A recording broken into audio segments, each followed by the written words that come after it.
I carried a watermelon. Now I had the time of my life. Today we are talking about 1987's Dirty Dancing. Dirty Dancing is all about this young girl, Baby, who was living in the 50s, and she didn't care that people called her Baby because she wasn't educated enough yet. She wanted to join the Peace Corps.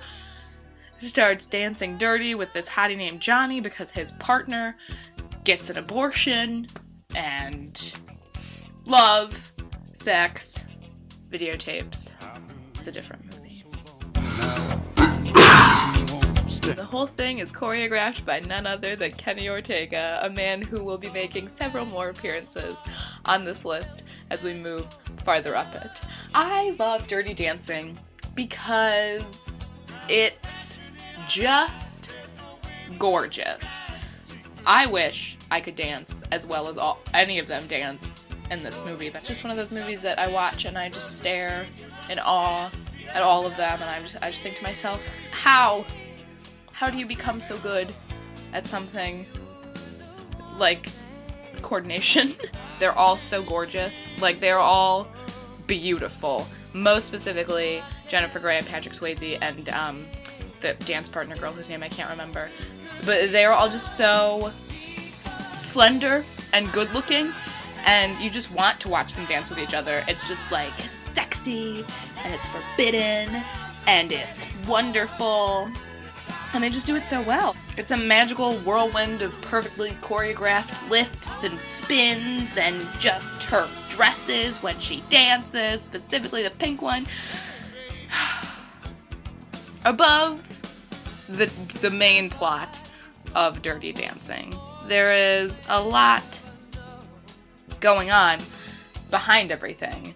And there are, one of Johnny's main problems, as he says, is like, last month he was eating jujubes to stay alive, and this month women are shoving hotel keys and money in his pockets, and he just doesn't know what to do with himself. That I definitely saw it in the work that I did at Cedar Point. I mean, we never had, guests shoving hotel keys in our pockets, but, it's definitely something you have to put on a face when you're in that sort of industry that's just seasonal employment, and you know that you're making a lot of money for 3 months, and then after that you're just kind of screwed. Hard for people, and it's hard for Johnny. Definitely, you feel that so much because he is so good looking, and women just see him as just a sex symbol, and he hates it.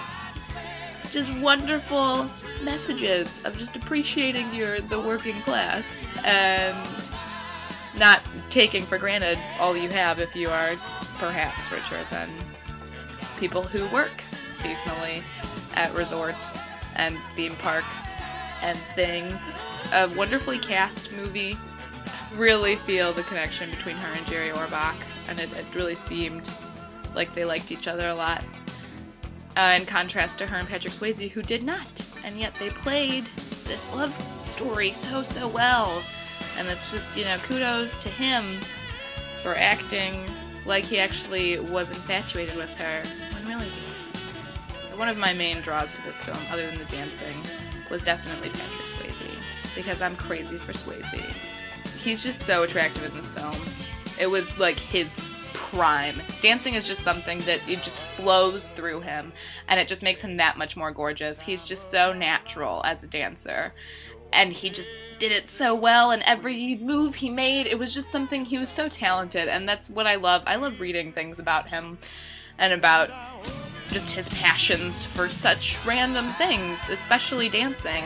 He was such a beautiful dancer, like just so much fun to watch, and I love him for it. It's quotable, it's beautiful. The soundtrack is amazing. I know there are a lot of people out there who probably have problems with the discrepancies between the 80s music and the 50s music. I have my moments on crabby days, perhaps, where I am like, what the hell? Just pick a decade. But ultimately, I love Dirty Dancing. They had put a fart machine into my sleeping bag.